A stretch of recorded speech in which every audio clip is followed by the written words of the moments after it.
Elon Musk, the man who bought Twitter and shooting for the stars in his SpaceX program. What is there to talk about? Well, with him, everything. There's this company, SpaceX, which has been founded in 2002 and is currently experimenting with commercial spaceflight and living like Matt Damon. There's his baby that her name is really hard to pronounce. I don't know.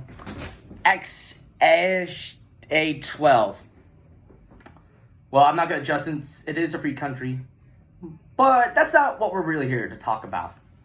Just under a week ago, an explosion resulted from Booster 7's test launch, which it detonated unexpectedly. In this essay, I will be talking about the details revealed after the explosion, the drawbacks from the failed test, and Musk's plans for the future to prevent another accident. How do I know this? Well, I don't want to brag, but my dad and his company have been to some of the test sites, and everything that happens with SpaceX goes back to them to where they have to meet up and discuss what to do. But without any further ado, let's begin. So first off, what exactly happened during the Booster 7 explosion? Well, ladies and gents, this is what happened. According to EarthSky, a cloud of white vapor just suddenly billowed out from the Booster 7 right around it before it exploded in yellow-orange flames.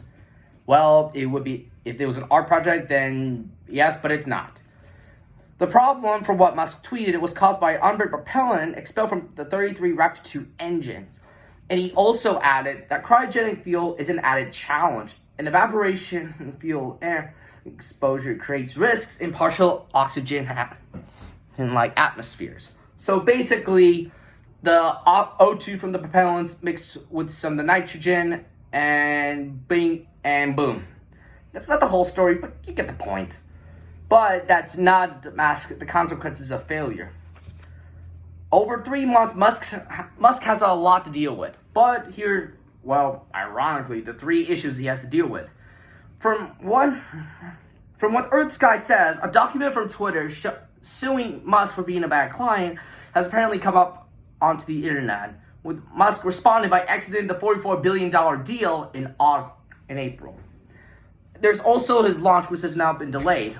YouTuber Everyday Astronaut's calendar, which shows updates of SpaceX, has revealed that on July 15th, 11:30 p.m., the Booster 7 has been taken into the production site and is under construction and repair.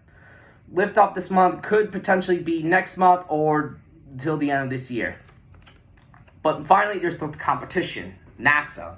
Sure, Musk and NASA have collaborated from time to time again, according to their website, from the Crew 4 launch in April, but they've been known to butt heads. With Booster 7 out commission, NASA has a chance to launch their own system, the Space Launch System, around the moon. This little baby, according to everything from the Space Explored, is to be direct competition for Elon Musk's SpaceX. But Musk must wait for the FAA to sign a launch permit along with Starship and Boost and test the path, so NASA has a chance to beat Musk. It's anyone's game at this point. Thirdly, there's the preparations for what Musk plans to deal with in the near future. From our Daily Star comments, Musk tweeted that tests should begin as soon as next month or until the end of next year. He also states that SpaceX will wheel the booster back to the production site for investigations on the Raptor engines. But, like I said earlier, it's in production, so it may or may not be fixed. I might be wrong. But now that you heard about the explosion details, the drawbacks, and the plans for the future, what now? Well, next time you hear the word SpaceX, think of what Musk has for the future, which I don't really know, really. We could be facing 40 years into the future, something. That's all I can say about the events, really, but you can learn more for yourself. But now that you have the knowledge of the explosion, the drawbacks, and the preparation for the future, feel free to explore SpaceX and its history. But without further delay, that's Booster 7 in a nutshell. Hope it doesn't explode in our face again, and good luck to Mr. Musk.